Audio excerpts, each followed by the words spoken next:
Saint-Esprit, nous voici à ce rendez-vous de méditation en ce jour du vendredi 12 mars 2021. Et nous avons besoin que tu viennes et que tu prennes totalement le contrôle de ce moment. Viens à ce rendez-vous.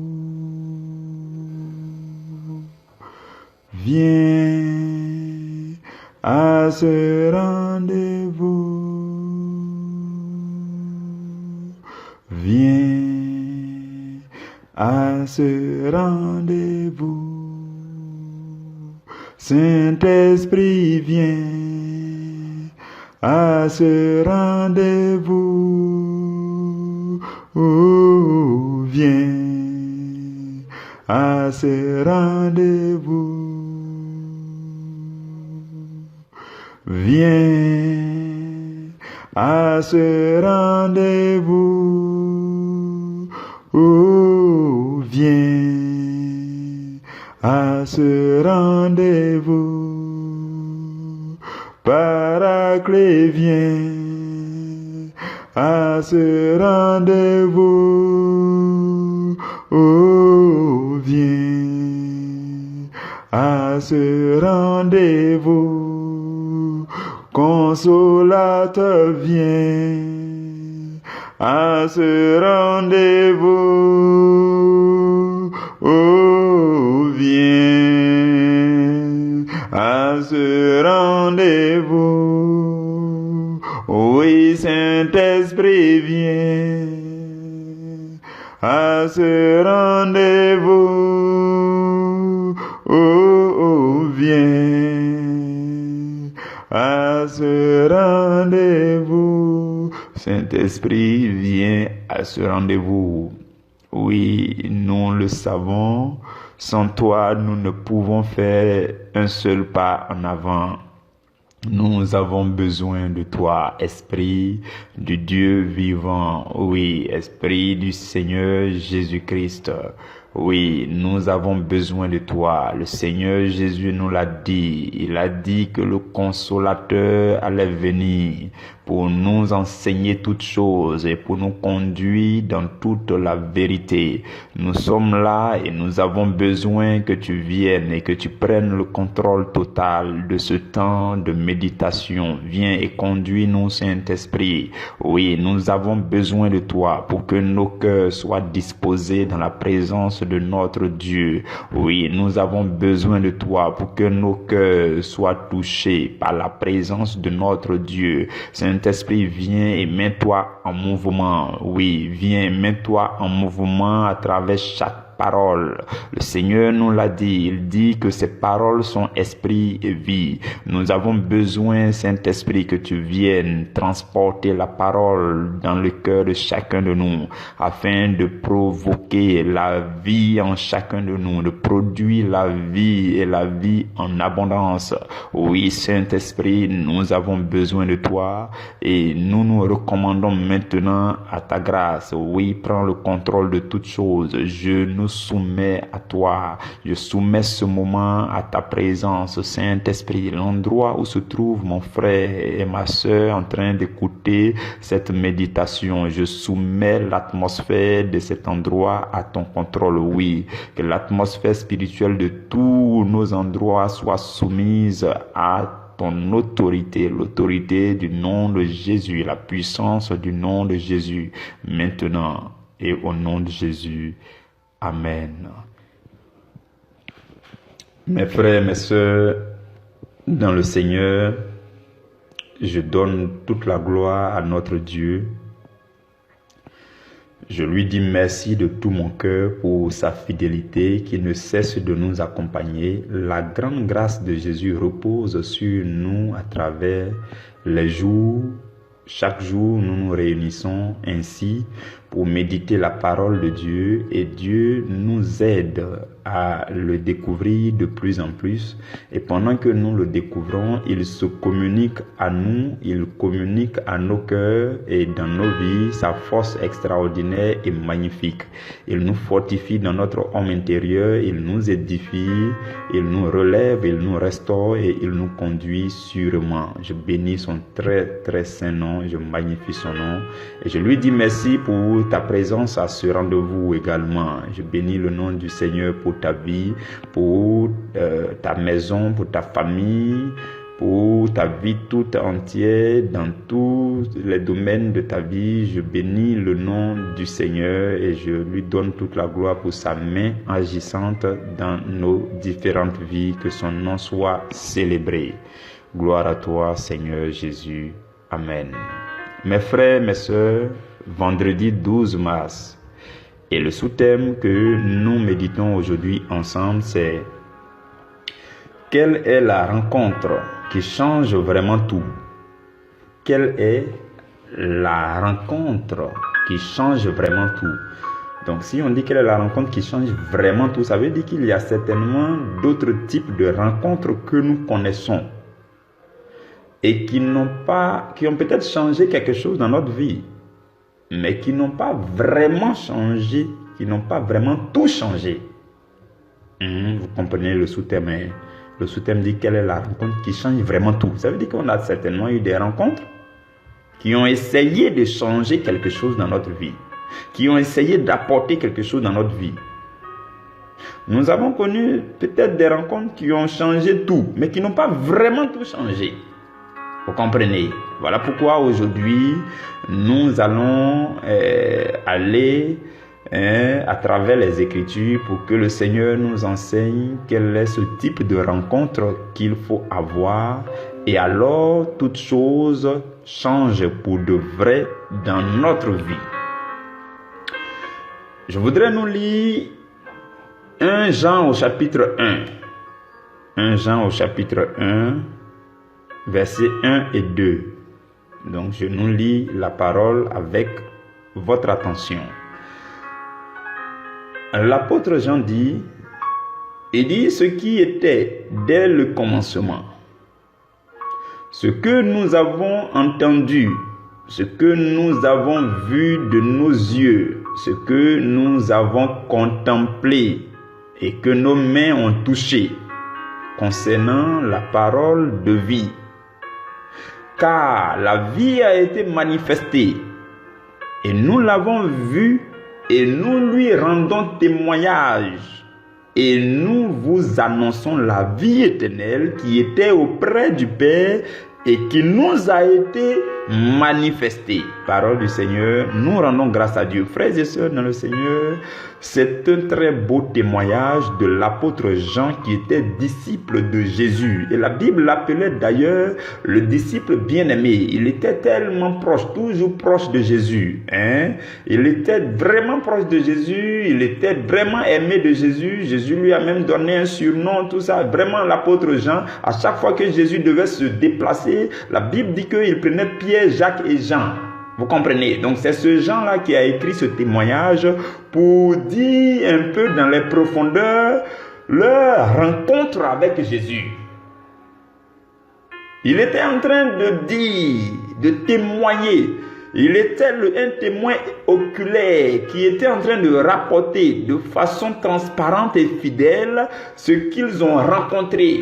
Et il appelle Jésus la vie éternelle. Il dit ce qui était dès le commencement. Vous vous souvenez que dans le livre de Jean, au chapitre 1, au commencement était la parole. Et même dans la Genèse, on parle de commencement, Dieu a dit. Donc, ce qui était dès le commencement, la parole de Dieu qui était dès le commencement, Jésus qui était dès le commencement. Il dit, ce qui était dès le commencement dont vous aviez entendu parler là, nous l'avons vu. Il dit ce que nous avons vu de nos yeux, ce que nous avons contemplé, nos mains l'ont touché concernant la parole de vie. Il dit c'est lui la vie éternelle.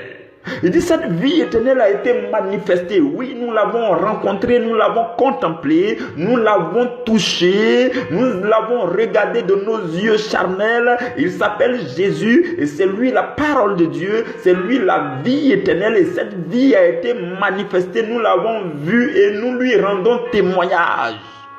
Et nous vous annonçons cette vie éternelle qui était auprès du Père et qui nous a été manifestée. La vie éternelle a été manifestée pleinement en Jésus. La Bible déclare qu'en lui habitait corporellement la plénitude de la divinité. Et cette divinité-là s'est manifestée. Cette vie éternelle est descendue sur la terre. Et la Bible dit dans Jean chapitre 3, le verset 16, Dieu a tant aimé le monde qu'il a donné son Fils unique afin que quiconque croit en lui ait la vie éternelle, que la vie éternelle soit communiquée à chacun, à quiconque croit en Jésus. Donc cette vie éternelle a été manifestée, ils l'ont vue, ils l'ont rencontrée et ils l'ont témoigné.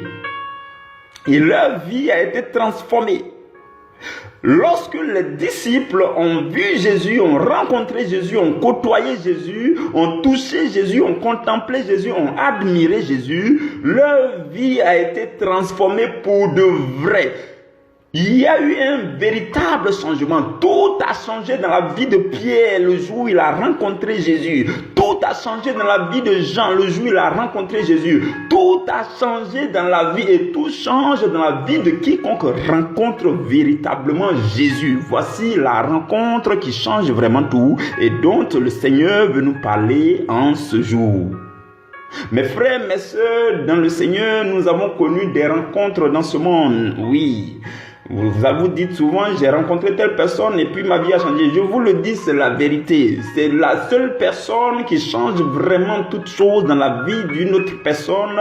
Cette personne-là, c'est la divinité exprimée en Jésus-Christ. La plénitude de la divinité exprimée en Jésus. C'est le Jésus véritable qu'il faut rencontrer avec le cœur afin que votre vie change. Et lorsque vous le rencontrez, vous le ressentez. Oui, vous le ressentez. Quand vous rencontrez véritablement Jésus avec le cœur, quand vous percez le mystère des Écritures et que vous découvrez la splendeur de l'Évangile, vous le savez, oui, cela, vous le savez, cela s'exprime en vous, vous le ressentez. On ne parle pas comme ça parce qu'il faut parler, nous sommes en train de dire des choses qui sont palpables et vraies, et lorsque ça vous arrive, vous-même vous témoignez que ce que nous disons est vrai. Lorsqu'on dit qu'on rencontre Jésus, c'est une rencontre vraie et qui existe et qui change vraiment la vie d'une personne. Lorsque quelqu'un vous dit j'ai rencontré Jésus, il sait de quoi il parle. Et lorsque quelqu'un vous dit qu'il est possible de rencontrer véritablement Jésus, ça veut dire que c'est quelque chose de vrai, quelque chose qu'il faut rechercher, quelque chose qu'il faut chercher à expérimenter. Il est possible de le rencontrer, c'est justement la rencontre qui change vraiment tout, qui changera vraiment tout dans ta vie. Frères et sœurs, le Seigneur veut nous le dire aujourd'hui, nous devons chercher Jésus, nous devons le rencontrer. Et ce que je voudrais nous dire pour aller un peu plus en profondeur, c'est que lorsque vous le rencontrerez, et ceux qui l'ont déjà rencontré d'une manière ou d'une autre à travers les Écritures, à travers les enseignements, à travers les temps de prière, à travers les expériences spirituelles, ceux qui l'ont rencontré peuvent témoigner que ce que nous verrons aujourd'hui, ce que nous disons aujourd'hui sont des choses véritables et palpables. Lorsque vous le rencontrez, vous rencontrez le Seigneur, le Sauveur de l'humanité, celui qui s'est donné librement sur le bois de la croix à Golgotha, celui-là qui a été crucifié, qui est mort, qui a été enseveli, qui est ressuscité glorieusement d'entre les morts et qui nous a communiqué de la vie en abondance. Lorsque vous le rencontrez, cela fait l'effet d'une rencontre avec la lumière. Oui, cela fait l'effet d'une rencontre avec la lumière. Parce qu'il est la lumière véritable, la lumière franche. Lorsque vous rencontrez une lumière, personne ne va venir vous demander est-ce que vous avez rencontré la lumière. Vous-même vous témoignez que oui, j'ai rencontré. Celui que j'ai rencontré là, il est la lumière. Parce qu'il est la lumière, justement. Il dit, je suis la lumière venue de Dieu. La véritable lumière venue de Dieu, c'est lui. Et quand vous rencontrez, même avec vos yeux charnels, vos yeux physiques, quand vous rencontrez une lumière, on n'a pas besoin de vous poser la question. On n'a pas besoin de... Vous n'avez pas besoin de poser la question à quelqu'un, est-ce que ça c'est une lumière? C'est la lumière. Quand vous rencontrez la lumière. Jésus est la véritable lumière. Et lorsque vous rencontrez aussi Jésus, la lumière que Jésus est change toutes choses dans votre vie. Il est véritablement la lumière. Voilà pourquoi dans Apocalypse au chapitre 1, le verset 16, l'apôtre Jean était à l'île de Patmos et l'apôtre Jean l'avait vu, justement, il l'avait vu en tant que lumière. La Bible dit dans Apocalypse 1 au verset 16 qu'il avait dans sa main droite 7 étoiles, de sa bouche sortait une épée aiguë à 2 tranchants et son visage était comme le soleil. Son visage était comme le soleil lorsqu'il brille dans sa force. Lorsque le soleil brille dans sa force, c'est-à-dire lorsque le soleil est au zénith, lorsqu'il est midi et que le soleil brille dans toute sa force, la Bible dit que ce jour-là, lorsque l'apôtre Jean l'a rencontré dans l'île de Patmos, c'est à cela que ressemblait le visage de Jésus. Il est la lumière. Et en fait, l'apôtre Jean a pris la comparaison du soleil lorsque le soleil brille dans sa force, parce qu'il n'y a rien d'autre qu'on puisse prendre dans la nature ici pour comparer. Sinon, son éclat est plus que le soleil. Et la Bible dit dans 1 Timothée au chapitre 6, le verset 16 que Jésus-Christ qui possède lui seul l'immortalité, il habite une lumière inaccessible que nul homme n'a vue et que nul homme ne peut voir. Une lumière inaccessible avec l'œil nu. Une lumière qui dépasse l'éclat du soleil. Il est la lumière et lorsque vous le rencontrez, il vous transforme. L'apôtre Paul l'a vu sur le chemin de Damas et il a été aveuglé pour 3 jours. 3 jours, l'apôtre Paul a été aveuglé parce que cette lumière qu'il a rencontrée sur le chemin de Damas l'a aveuglé complètement. Oui, Jésus-Christ est la véritable lumière et lorsqu'il vous rencontre, lorsque vous le rencontrez, cela vous immobilise, cela change tout dans votre vie, vous devenez tout calme. Votre bagage intellectuel se met de côté. C'est ce qui s'est passé avec Paul. L'apôtre Paul était pharisien, il était docteur de la loi. Oui, il pouvait se glorifier de ces choses. Mais avec toute sa sagesse, toute sa connaissance de pharisien qu'il avait, en tant que bon élève, meilleur élève de Gamaliel, lorsqu'il a rencontré Jésus, il a été aveuglé. Tout a changé dans sa vie, tout a changé. Voilà pourquoi quand on lisait 1 Corinthiens chapitre 3, le verset 18, là, le même apôtre Paul va parler, et puis il va dire aux Corinthiens, il dit que nul ne s'abuse lui-même. Si quelqu'un parmi vous pense être sage selon ce siècle, qu'il devienne fou afin de devenir sage. L'apôtre Paul était sage selon ce siècle, selon le siècle présent.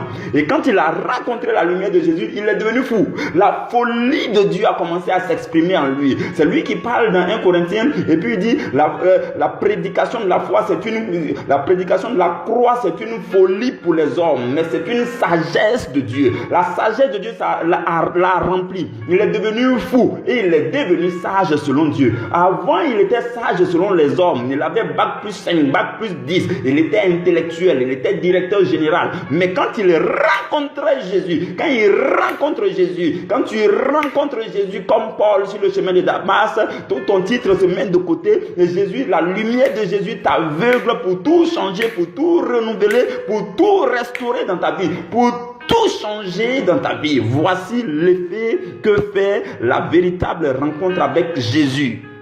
Vous comprenez, frères et sœurs?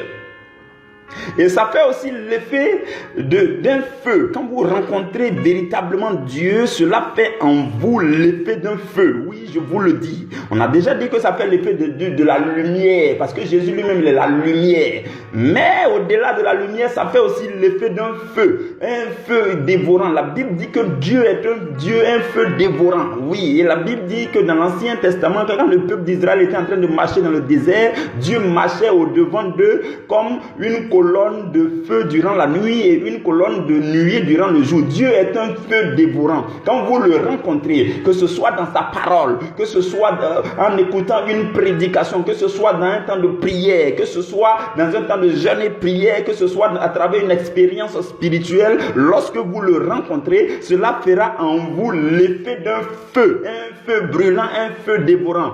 Dans Luc au chapitre 24, le verset 32, les disciples d'Emmaüs, lorsqu'ils ont rencontré Jésus sur le chemin d'Emmaüs, ils ont échangé avec Jésus. Regardez ce qu'ils vont dire. Ils ont dit, mais notre cœur ne nous brûlait-il pas au-dedans de nous lorsqu'il nous parlait en chemin, lorsqu'il nous expliquait les Écritures? En fait, quand vous rencontrez Jésus, vous rencontrez les profondeurs de la parole de Jésus, et que Jésus vous parle à votre cœur se brûle au-dedans de vous. Vous sentez l'effet d'un feu qui monte à l'intérieur de vous. C'est ça la rencontre qui transforme. Et cette rencontre transforme votre cœur, continue à vous transformer jusqu'à vous transformer totalement. C'est comme ça que Jésus fait. Cela donne l'effet d'un feu quand vous rencontrez véritablement Jésus-Christ de Nazareth. Et à la Pentecôte, vous allez vous souvenir, dans Actes chapitre 2 au verset 37, l'apôtre Pierre a prêché. Lorsqu'il a fini de prêcher, la Bible dit que 3000 personnes se sont converties ce jour-là. Et la Bible dit que ceux qui l'ont entendu, ils ont dit, mais notre cœur est vivement touché. Ils ont dit, mais ils ont eu le cœur vivement touché. Vivement touché. Leur cœur était vivement touché. La parole de Dieu prêchée sous l'inspiration du Saint-Esprit touche vivement le cœur. Et ça fait à l'intérieur de vous l'effet d'un feu. Voici la rencontre véritable qui transforme. Vous comprenez, frères et sœurs? Et en plus de faire l'effet d'un feu, ça fait aussi l'effet d'une rencontre avec une épée qui vous transperce. Oui. C'est comme quand vous rencontrez Jésus dans sa parole, dans son intimité, dans le secret de votre cœur, le cœur à cœur avec lui, l'intimité, discrètement et profondément. Quand vous le rencontrez, vous rentrez dans ces 4 mètres carrés, vous le rencontrez véritablement dans sa parole, que vous le découvrez, cela fera comme une épée qui vous pénètre, qui rentre en vous. La Bible dit dans Hébreux chapitre 4, le verset 12, que la parole de Dieu, elle est vivante et elle est efficace, elle est plus tranchante qu'une épée quelconque à 2 tranchants. Elle est pénétrante jusqu'à partager âme et esprit, jointure et moelle. Elle juge les sentiments et les pensées du cœur. Voilà pourquoi quand vous écoutez la parole, quand vous entendez une prédication ou quand vous méditez intimement et sincèrement et profondément la parole de Dieu, vous sentez comme une épée à double tranchant qui rentre dans votre cœur, qui rentre dans votre homme intérieur, afin de séparer âme et esprit, de séparer votre partie charnelle d'avec votre partie spirituelle, de séparer votre partie dure, moelle et jointure, votre cœur dur. La parole de Dieu rentre là-bas pour briser. Et quelque part dans la Bible encore, la Bible dit que la parole de Dieu est comme un marteau qui brise le roc. C'est l'effet que la parole de Dieu fait lorsque vous la rencontrez véritablement. Et c'est cette rencontre qui transforme.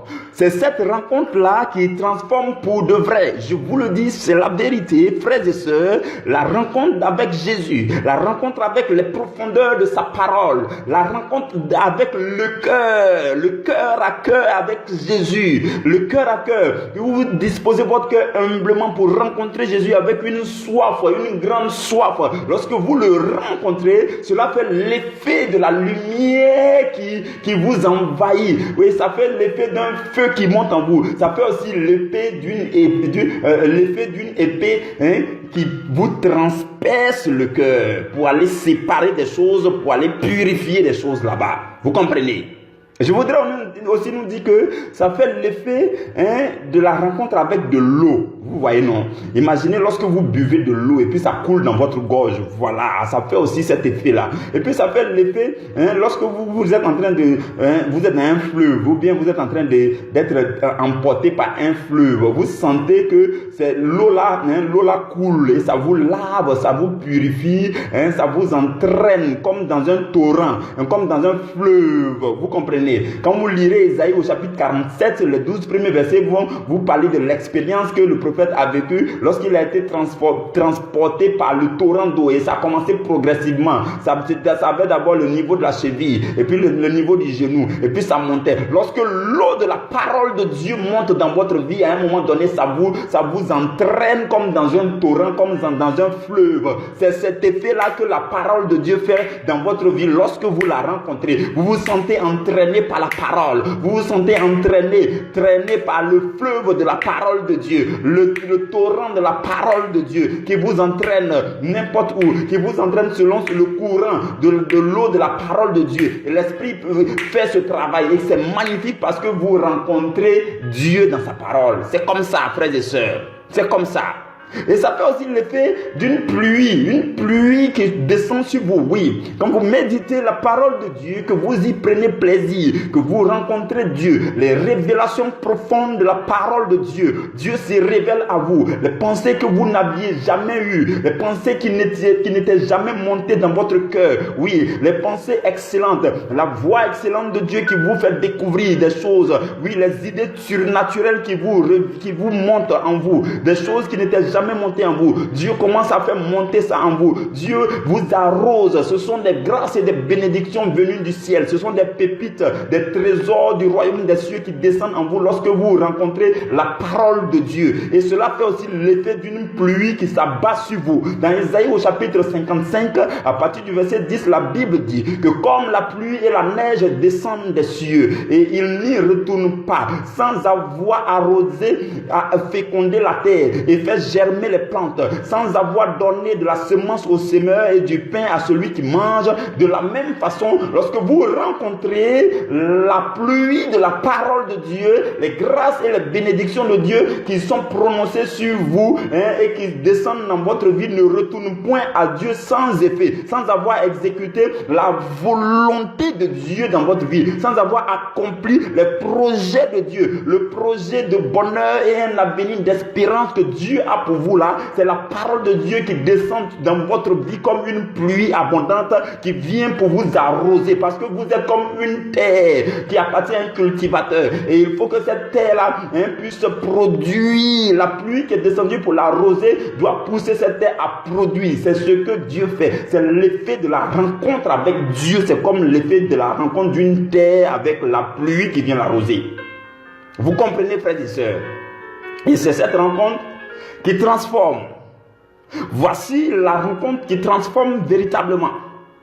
Je voudrais aussi nous dire que cela fait l'effet de la rencontre avec rencontre avec le vin. Vous voyez, non? Quand vous buvez du vin, je ne vous le recommande pas, mais vous savez de quoi je veux parler. Lorsque vous rencontrez le vin, les verres de vin en abondance, que vous rencontrez le vin, vous savez que le vin fait l'effet de l'ivresse. Oui, la parole de Dieu rencontrée véritablement va vous rendre ivre. Je vous le dis, c'est la vérité. Il y a une force qui monte en vous. Vous ne savez pas d'où vient cette force, mais cette force vient de la rencontre avec la parole profonde et excellente de Dieu. Et cela vous remplit vos membres. Cette force-là extraordinaire remplit vos membres. Vous devenez ivre. La force vous envahit et vous vous sentez du coup capable de faire de grandes choses, de servir Dieu, d'aller ça et là pour faire la volonté de Dieu, pour faire de bonnes œuvres, pour être au service de Dieu. C'est le vin de la parole de Dieu qui vous rend ivre. Cela est arrivé à Jérémie. Quand vous lisez Jérémie au chapitre 23, au verset 9, la Bible dit là-bas que Jérémie dit: mon cœur est brisé au-dedans de moi. Tous mes os tremblent. Je suis comme un homme ivre, comme un homme qui est pris de vin, à cause de l'Éternel et à cause de ses paroles saintes. À cause de qui? À cause de l'Éternel et à cause de ses paroles saintes. Lorsque Jérémie a rencontré les saintes paroles de Dieu, lorsque Jérémie a rencontré avec le cœur Dieu éternel dans la parole, lorsqu'il l'a rencontré, il s'est exprimé. Il dit: non, mais mes os tremblent au-dedans de moi. Je suis devenu saoul, je suis devenu ivre, l'ivresse de la parole de Dieu. Je me sens plein de force, la force que donne le vin de la parole de Dieu. Oui, je l'ai rencontré. J'ai rencontré les profondeurs de mon Dieu et je suis devenu un homme qui n'est plus tranquille. Mes os tremblent à l'intérieur de moi. Oui, je me lève et je suis sous l'effet du vin du Saint-Esprit. Le vin du Saint-Esprit me conduit, me remplit et je suis ivre de la parole de Dieu. Et voici, je suis rempli de force. C'est ce qui a fait que Jérémie a parlé. Et aujourd'hui, vous pouvez lire plusieurs chapitres dans le livre de Jérémie. Vous comprenez, frères et sœurs? C'est ce que fait la rencontre véritable avec la parole de Dieu. C'est cette rencontre qui va vous transformer. C'est cette rencontre qui va vous transformer. La rencontre qui va te transformer là, c'est pas la rencontre avec ton époux. C'est bien, c'est beau. Le premier jour où vous vous êtes rencontrés, on appelle ça comme un coup de foudre. Quand j'ai rencontré mon âme sœur, coup de foudre. Un coup de foudre. Coup de foudre là, voilà. Vous pouvez vous imaginer ce qui arrive au cœur lorsqu'on rencontre véritablement Jésus. C'est exactement comme un coup de foudre. Vous comprenez? Le coup de foudre là, ça c'est pour entre nous les hommes ici, ça ne tue pas. Vous comprenez? Mais c'est presque le même effet. Mais le coup de foudre là ne t'a pas changé. Oui. Tu as fait coup de foudre là, tu regardes la belle fille là, puis tu as coup de foudre. Un coup de foudre te fatigue. Ça ne t'a pas changé. Ce qui peut te changer, c'est la rencontre avec l'excellence de Dieu, la profondeur de Dieu, la rencontre avec les révélations profondes de la parole de Dieu, la rencontre avec l'excellence. L'apôtre Paul dit, il dit, non mais c'est à cause de l'excellence de la parole de Dieu. Après avoir dit non, s'il s'agit d'être pharisien, moi-même j'étais pharisien. Quant aux zèles, j'étais pharisien. J'étais docteur de la loi, ainsi de suite. Mais je ne me suis pas glorifié de tout ça. Parce que c'est à cause de l'excellence de la connaissance de Jésus-Christ. L'excellence de la connaissance de Jésus-Christ. L'excellence de la rencontre avec Jésus-Christ. Vous comprenez, frères et sœurs, c'est ce qui change. Et l'apôtre Paul a été transformé pour toujours. Tous les apôtres ont été transformés pour toujours. Oui, les prophètes, quand ils ont rencontré Dieu dans l'intimité de leur cœur, ils ont été transformés pour toujours. Et ceux-là sont restés gravés dans l'histoire jusqu'à aujourd'hui. Voilà pourquoi, si nous voulons rester gravés aussi dans l'histoire, nous devons chercher à rencontrer la personne qu'il faut rencontrer pour que tout change dans notre vie. Et cette personne-là, c'est Dieu. Dieu dans sa parole, Dieu dans la prière, Dieu dans les méditations, Dieu dans les temps de jeûne. Oui, c'est là-bas qu'il faut trouver Dieu. Dieu ne se trouvera pas au marché là-bas. Non. Dieu ne va pas se trouver là où tu t'en vas. Non. Dieu ne se trouve pas ailleurs. Dieu se trouve dans le fin fond de sa parole. Dieu se trouve dans l'intimité avec lui, dans la prière, dans un temps d'adoration profonde où tu donnes tout ton cœur dans la présence de Dieu, dans un temps de jeûne et de prière. C'est ça. C'est là-bas que tu trouves Dieu, dans les temps de méditation. C'est là-bas que tu trouves Dieu, frères et sœurs. Et c'est là-bas que tu rencontres Dieu, et c'est cette rencontre qui te transformera, qui transformera ta vie toute entière, toute ta destinée. Et c'est une rencontre aussi qui augmente la foi, oui. Vous savez que dans la Bible, dans Romains au chapitre 10 au verset 17, la Bible dit que la foi vient de ce que l'on entend, et ce que l'on entend vient de la parole de Christ. Cela veut dire quoi? Si la foi vient donc de la parole de Christ, ça veut dire que toutes les fois que tu vas rencontrer la parole de Christ, ta foi va augmenter. Ta foi va augmenter. Donc, c'est une rencontre qui fait augmenter la foi. Oui, aujourd'hui, tu dis non, ma foi est faible. Non, moi-même, je n'ai pas la foi. Mais combien de fois tu lis la Bible par jour? Combien de fois tu lis la Bible? Quelle est l'amitié entre toi et puis de la Bible? Oui, ta Bible, là, hein, tu la vois là-bas, dans ta chambre là-bas. Il y a poussière dessus, il y a des cafards dedans. Non, c'est ta rencontre avec la parole de Dieu. C'est ton amitié intime avec ta Bible qui va te transformer, qui va augmenter ta foi. Arrête de dire non, je n'ai pas la foi, moi-même, je suis faible. Moi-même, je suis fatigué. On m'attaque beaucoup dans ces temps-ci. Ceci, cela. La solution est là-bas, dans ton sur le chevet de ton lit là-bas. La Bible qui est là-bas que tu ouvres une fois par mois. C'est là-bas. Il faut aller désormais ouvrir ça chaque jour. C'est là-bas que tu rencontreras Dieu. Et c'est là-bas que la foi va sortir pour entrer en toi. La Bible dit, la foi vient de ce que l'on entend. Et ce que l'on entend vient de la parole de Dieu. De la parole de Dieu. La parole de Dieu couchée chez chacun de nous. Chacun a au moins une Bible. La Bible, c'est l'élément le plus moins cher, mais qui est l'élément le plus important de cette vie-là. Et il faut s'acheter une Bible, il faut la voir. Et il faut dévorer les Écritures dans cette Bible. C'est là que la foi devient vivante. Oui, une foi vivante qui fait ses preuves. Une foi agissante, une foi qui marche, une foi opérationnelle, une foi qui fonctionne. Cette foi vient de la rencontre véritable avec la parole de Dieu. Frères et sœurs de notre Seigneur, voici ce que le Seigneur veut nous dire aujourd'hui. Et je bénis le nom du Seigneur pour ce temps que nous avons eu ensemble. Nous allons nous arrêter là et nous nous retrouverons demain à la première heure pour partager notre dernier sous-thème de la semaine. Demain, le sous-thème, ça sera « Quel est le combat qui remporte réellement la victoire ?» Quel est le combat qui remporte réellement la victoire? Demain, nous allons voir, nous allons découvrir combien de fois les combats, nous menons des combats inutiles. Nous ne sommes même pas appelés à faire ces combats, mais nous les faisons. Et puis c'est inutile, ça nous fatigue cadeau. On s'épuise cadeau. Quel est le véritable combat? Le combat qui remporte réellement la victoire. C'est demain que nous allons voir. Le Seigneur va encore régler quelque chose en nous. Il va serrer quelque chose, il va ajuster quelque chose, il va arranger quelque chose en nous. Et nous serons transformés au fur et à mesure. Que Dieu vous bénisse, que Dieu vous garde. Rendez-vous demain. Amen.